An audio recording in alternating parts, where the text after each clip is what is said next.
প্রথমে এখানে রান্নার জন্য তেল দেওয়া হয়েছে, গোটা গরম মসলা দেওয়া হলো, এলাচ, দারুচিনি, তেজপাতা আর কিছু পেঁয়াজ কুচি দেওয়া হয়েছে। একসাথে ভালোভাবে ভেজে নেওয়া হচ্ছে।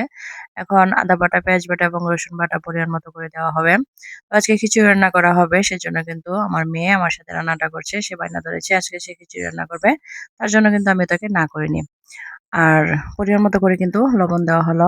মসলাটা ভালোভাবে ভেজে নেওয়ার পর কিন্তু এখানে হলুদ গুঁড়ো দেওয়া হয়ে গেল, মরিচ গুঁড়ো এবং ধনিয়া গুঁড়ো আর জিরার গুঁড়ো দেওয়া হবে। তো আমি পরিমাণটা শুধু বলে দিয়েছি। কিছুটা পানি দিয়ে দিলাম যাতে করে মসলাটা পুড়ে না যায়। মসলাটা একসাথে ভালোভাবে মিক্সড করে তারপর কিন্তু কষিয়ে নেওয়া হবে। সেজন্য কিন্তু ঢাকনা দিয়ে ঢেকে দেওয়া হবে। ঢাকনা দিয়ে ঢেকে দেওয়ার পর কিন্তু মসলাটা সুন্দরভাবে কষিয়ে নেওয়া হয়েছে। এখন সবজি দেওয়া হলো। আলু, বেগুন, গাজর, টমেটো। আপনারা আপনাদের পছন্দ মতো সবজি দিয়ে কিন্তু খিচুড়িটা রান্না করতে পারবেন। এখন সবজিগুলো আমি একটু কষিয়ে তারপর ঢাকনা দিয়ে আবার ঢেকে দিয়েছি। আর সবজি কষানো হয়ে যাওয়ার পর কিন্তু এখানে পোলাওয়ের চাল দেওয়া হয়ে গেছে। এগুলো আমি ধুয়ে পরিষ্কার করে দিয়েছি। আমার মেয়ে কিন্তু নাড়তেও পারছে না ঠিক ভালোভাবে। আর সে যেহেতু বায়না ধরেছে, তার ইচ্ছা হয়েছে, সেজন্য কিন্তু আমি রান্নাটা করতে দিয়েছি আমার সাথে।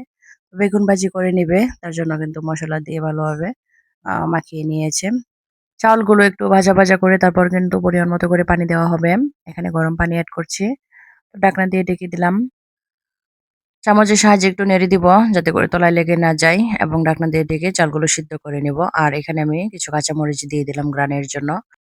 এদিকে আমার মেয়ে বেগুন ভাজি করে নেবে। তো হলুদ, মরিচ এবং লবণ দিয়ে বেগুনগুলো মাখিয়ে নিয়েছে। আর এখানে চাউলের গুঁড়োর সাথে মরিচ আর লবণ দিয়ে এগুলো বেগুন কুট করে নিয়েছে।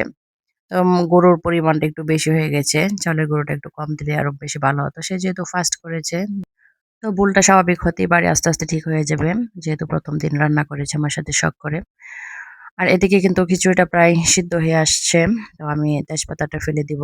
আর কিছুক্ষণ ঢাকনা দিয়ে আমি ঢেকে দিব।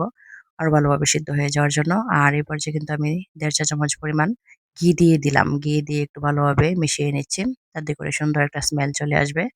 এখানে কিন্তু মাছ ভাজি করা হচ্ছে খিচুড়ির সাথে খাবে বলে।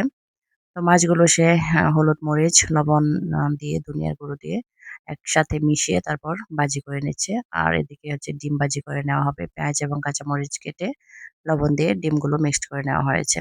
মাছগুলো প্রায় ভাজি হয়ে গেছে। এখন ডিমগুলো ভেজে নিবে। ডিমগুলো তেলের মধ্যে দিয়ে দেওয়া হলো। যদিও বা আজকে এত কিছু রান্না তার ১ম দিন। তো আমি শুধু পরিমাণটা একটু, একটু করে বলে দিয়েছি। সম্পূর্ণ রান্নাটা কিন্তু সে নিজেই শেষ করেছে। তো ডিমগুলো কিন্তু ভাজা হয়ে গেছে। তারপর কিন্তু আমি নামিয়ে নিব। এই ছিল আমাদের আজকে দুপুরের রান্না। আমার মেয়ের রান্না কেমন হয়েছে সবাই কমেন্টস করে জানাবেন। আল্লাহ হাফেজ।